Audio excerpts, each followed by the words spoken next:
Hi guys, my name's Seb Tudor. I'm the man on the Silver Mountain. Welcome back. Now, there's something that I think thinking back on it, I probably should have talked about this a while ago, but that is reframing.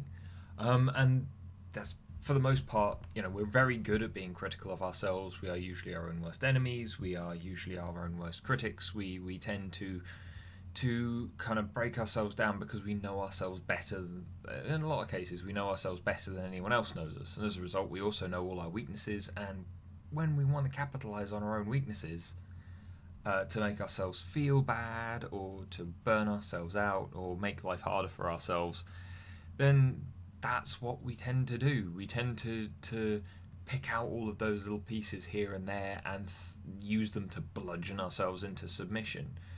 Be that out of fear, be that out of concern and worry for whatever reason, be it due to kind of more general upsets around a certain situation or a certain set of things. Regardless of what it is, we do tend to be our own worst enemies. It tends to be that whole, oh, but I couldn't possibly do that. Could I? I couldn't do this. Oh, well, I really hate doing that, and so it's just going to make me feel worse in doing it. Because I hate it. It's you've got all of those things. We don't focus on things as challenges. We focus on things as immovable obstacles that we're just going to run up against, whether that's actually the truth of the matter or whether it's something completely different or just not quite at the scale that we've imagined it being. And after a few conversations I've had this week, I've been brought back to thinking about that kind of thing. And so I wanted to share with you guys kind of five kind of general things that you can try and do to reframe your situation in a way whereby the negatives either become positives or at least they become smaller and easier for you to handle. So the first thing that I want to talk about, and this is the thing that I try to focus on with people that I coach, people that I deal with, simply because it tends to kind of help a lot more. Because lots of people when they're stuck in a situation, it always seems like they're holding a weight on a chain, and as soon as they let go, as soon as they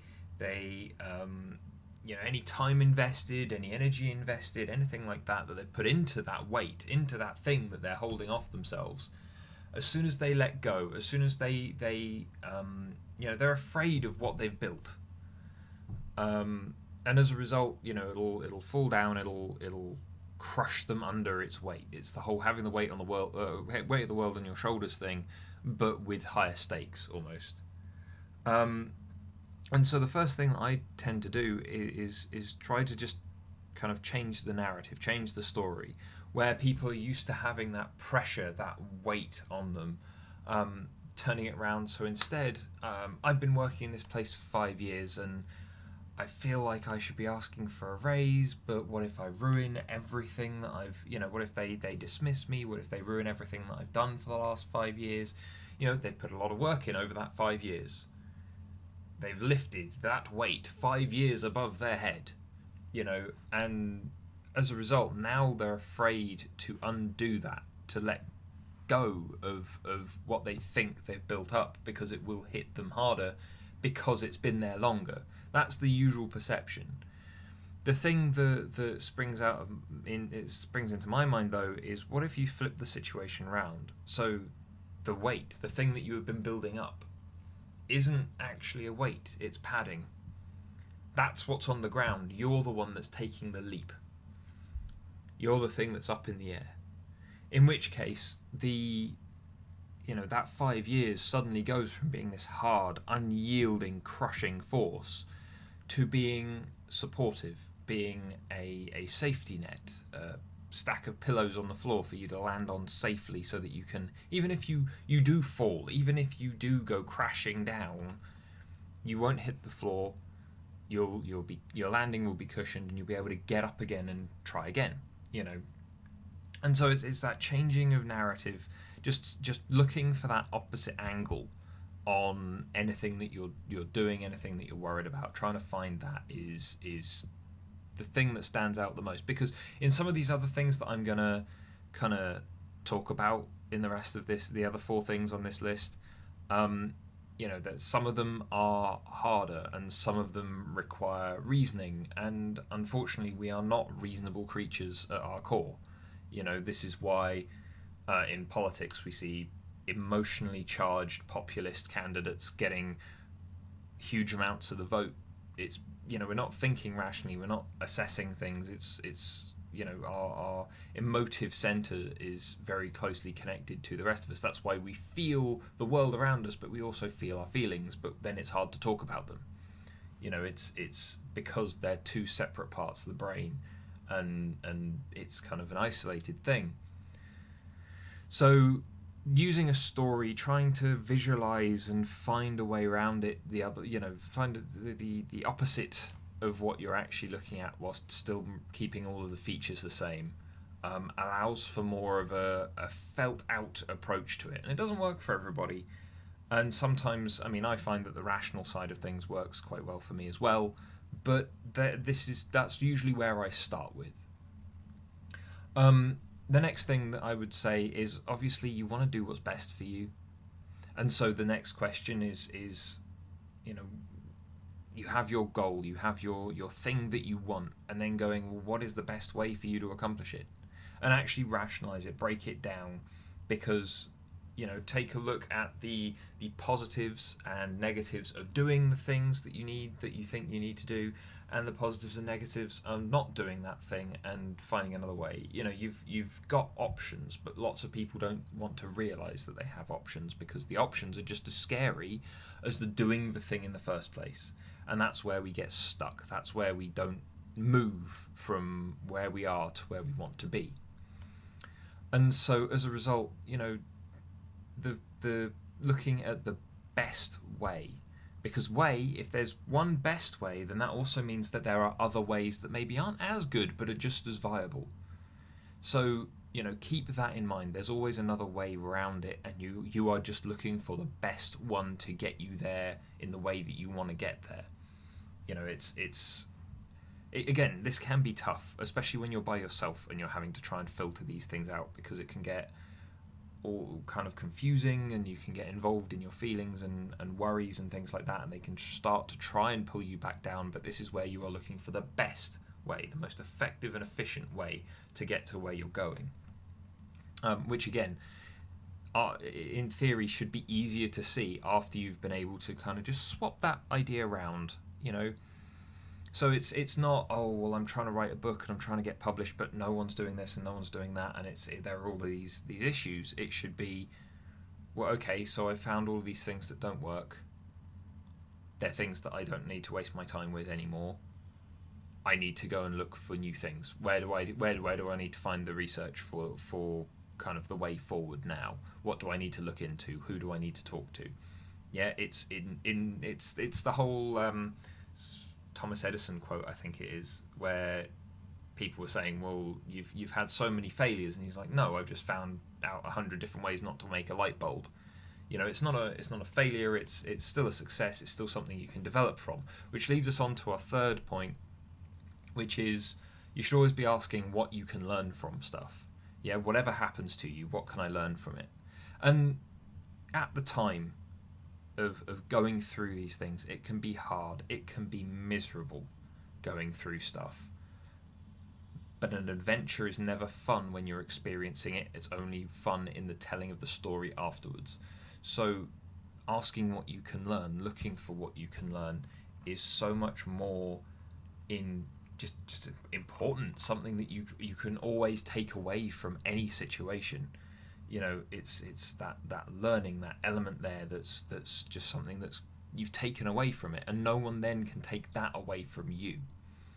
Yeah, so you're looking, instead of having a problem that was tough, that can bring you down, you found a way that you can in fact improve yourself, so that you don't get brought down by these things in the future. Something like that happens to you again, you've already been through it, you've already learned from it, you already know how to get through. it's every challenge is an opportunity, and it's especially an opportunity to learn. So taking advantage of that just to make yourself stronger, make yourself more resilient to this stuff. Treat stuff like a challenge in regards to both kind of approaching it. It's not just some insurmountable obstacle, it's a thing for you to get past, and you can. And what did you learn in getting past it? Take those two things away, and you've got a wealth of stuff to keep you going instead of running into a brick wall that is entirely of your own devising and being slowed down by it. So the last two things are kind of slightly different than asking questions and just changing your thinking around. One of them is far, far harder than the other to do. So let's start with the easy one first, and that is using milder words. And as I've said before, words in and of themselves are a tool. They don't have any compulsive power or anything like that. But when we're using words to ourselves, with thinking behind each word, it might not be a big thought, it might just be on reflex and so on and so forth, just like things we're used to saying. But again, I'm reminded of a thing that I was told by one of my mentors when I was first qualifying as a coach. And he said, well, the thing that changed for one client that I had was she was having trouble with her memory. She was having trouble getting organised with stuff. And she was on her older side, which, meant that she was having a naturally harder time, but she was losing track of things far more often than she even felt that she should be. And so in coaching and dealing with her situations, trying to organise herself and so on and so forth, she changed. Instead of going, oh, I can't remember, which solidified the fact in her head, even though it wasn't a fact, she could have remembered, but it solidified the idea in her head that there was no way of reclaiming that information. Change that to, it'll come back to me. The brain continues to search even when you're not paying attention anymore, and it will eventually bubble back up to the surface because you've not locked it away. When in changing the way that we speak, in either flipping it round like that or using milder language where it's, you don't hate doing the washing up, you just don't, you're not a fan of doing it. You don't like it, but, you can do it. Yeah, you don't hate it, you don't draw the big bold line underneath it going, no, I don't like that, I hate it, I don't want it, it's the worst. That kind of strength of language just reinforces it to yourself in your head. Yeah? As with memory, every time we remember something, it's not us remembering that thing, it's us remembering the memory of that thing. And so in regards to this, it's not us saying, it's not just us changing the language, it's us changing the way that our brain perceives what we mean behind the language. Which seems really complex and stuff, in the long-winded side of things, but when it comes down to it, it's kind of simple just to change some of the words that we apply. Yeah. And it's again similar to the when people say, oh well, if you're not feeling happy, start smiling first, because if you start smiling, then your body picks up that something's going on, and then it will start reinforcing. It will start kind of opening things up in your brain to allow you to be happy instead of just sit there and wallow because you've not forced your body into a reaction. Now that's the easy one, just swapping out some words, changing some phrasing, and stuff like that, just to try and help you reinforce the changes in thought that allow you to challenge your obstacles instead of seeing them as insurmountable. But then the last one is challenge your assumptions. And now this is tough, especially for people that have lived in one way for a very long time and are still immersed in that situation. It can be incredibly hard to challenge your assumptions, to go, do I really know what I think I know? This is where I've talked ad infinitum about how to, for basically anything, fact, solid fact, things that can be verified and tested and repeatably kind of created, those are the things that make good, solid foundations. Why? Because they are the same for everyone, whether they like it or not. In which case, though, challenging your assumptions about people, about things, and focusing purely on what is testable, what is concrete, instead of things that you believe, you think you know, but don't. You know, limiting beliefs are rife. Everyone has them, and they take a lot of work at times to get past. Yeah, for the longest time when I was a kid, I was shy. Everyone recognized me as shy, as the quiet, weird kid to one extent or another. I'm well aware of this. And so, you know, it took me some time to break down those limiting beliefs that had been reinforced by myself, by friends, by people at school, whoever. That had all been reinforced in my head after I had moved from a place that I knew to a place that I didn't. And those assumptions and those things that I believed, that I had pulled in and internalized, they took a while for me to get rid of again. You know, in which case, though, how did I do that? Well, I went and asked myself whether or not I actually knew, or if that was, you know, if there was evidence for it, or if it was something that I didn't. I went and looked for reasons as to why those things weren't true. And as a result, you know, you start chipping away at those beliefs that are often the core of a lot of these negative thoughts that we have, that cause us to want or need reframing for situations to help us get through them. And you know, it kind of pulls it back down, because this isn't just a short-term technique like changing language, or asking yourself a question in the moment, or just after the moment that you've experienced some trouble.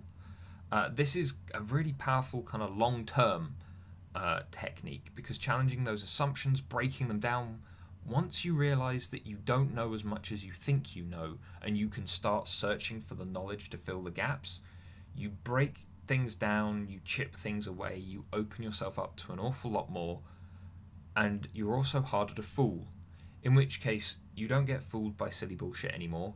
You don't get taken on wild rides by your emotions, because the source of those emotions, those initial limiting beliefs, have been broken down. And once they're gone, only you replace them. You know, and that's very much a thing about kind of personal awareness and stuff, which I won't get into now. I've talked about it before, but still.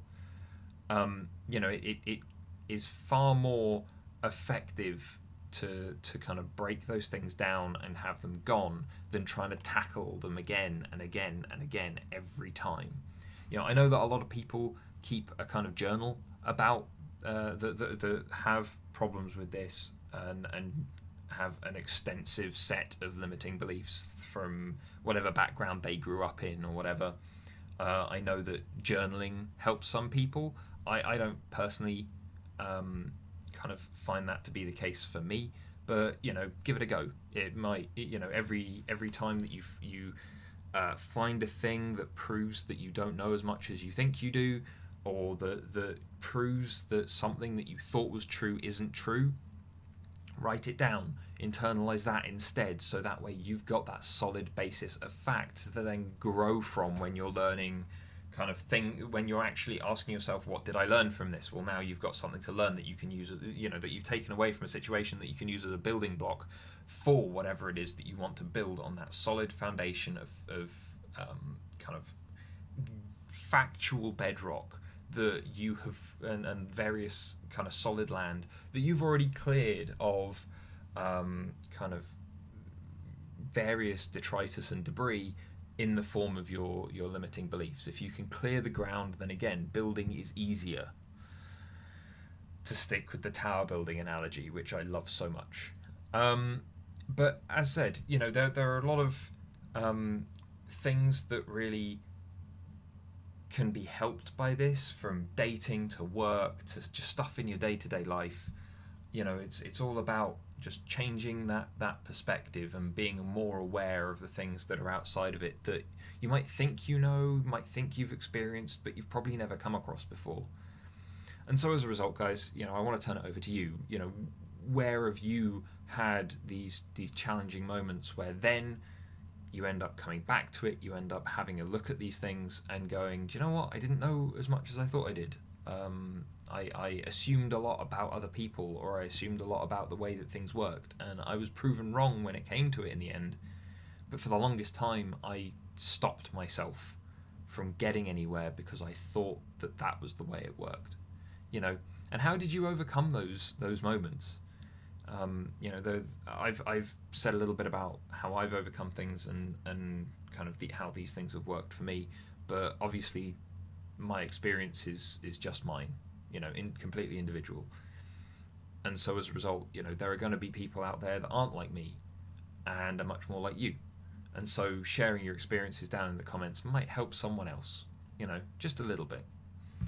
But anyway, guys, as said, I'd love to hear what you guys have to say and what you think. But otherwise, thank you very much for watching, and I'll see you in the video tomorrow. Take care. Thank you very much for watching, guys. If you enjoyed this video, then please drop us a like, share this video, and subscribe for more. And I'll see you in the video tomorrow. Take care.